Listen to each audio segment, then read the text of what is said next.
Hi. Would it be fair to say that it takes the so-called average man in the street, and I'm referring to women as well here, about 100 years to catch up with the forward thinkers, those that have let us know years ago what it's likely to be in the future? I can recall way back in the early 1960s reading books by the American Vance Packard, The Hidden Persuaders, The Image Merchants, and one in particular, the first one I ever read of his, The Waste Makers. He was talking about the waste that we as humans make and the problems of getting rid of it. And here we are, 80 years later, 70 years later, still haven't been able to figure out how to recycle stuff so that there's very little waste. In actual fact, the best thing would be no waste at all if we could recycle the whole lot. Will it happen? Maybe, in another 100 years from now. Another book I read in the 1970s, it was a bestseller, Alvin Toffler's Future Shock, how we were going to get so much information loaded onto us we wouldn't be able to cope. And it's happened. It's happened. So many people spend most of their life now trying to catch up with information, the latest information, to have an opinion on something. I'm at present reading a book by a very famous Australian called Hugh Mackay. And he's written a book just a year ago called The Way We Are. And he's talking about Australians mainly, but he's also talking about the world trends and how we're losing something. We're losing something of our humanity due to our perpetual use of information technology.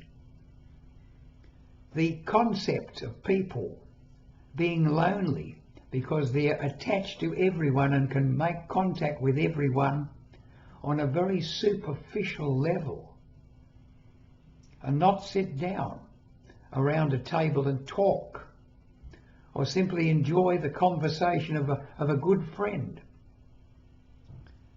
This is being lost to us.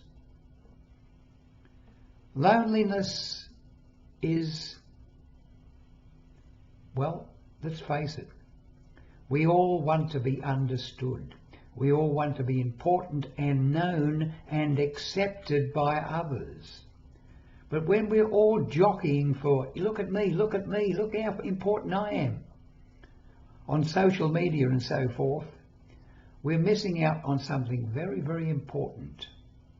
The intimacy of eye contact, of people meeting close together in the same room, exchanging real conversation, not just trying to promote a self-image, endeavouring to be understood and to understand. The concept of a circle of friends, a close family, the village environment. In my 89 years of life, I lived only 1 year in a real village, and that was in rural England in World War II, between the ages of 6 and 7, where everybody knew everybody, and there were only perhaps a dozen homes in the whole place, where they had a village pump and the women used to draw the water from the well. I know it seems incredible, but that's how it was. And the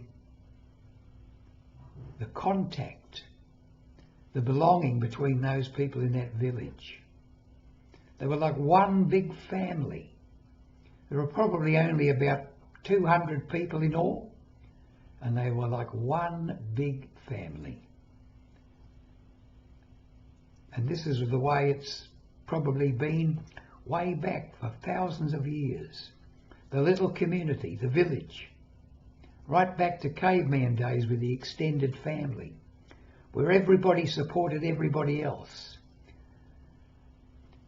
We've moved so far away from that. And this is why I think we're lonely. We're not making real human contact anymore.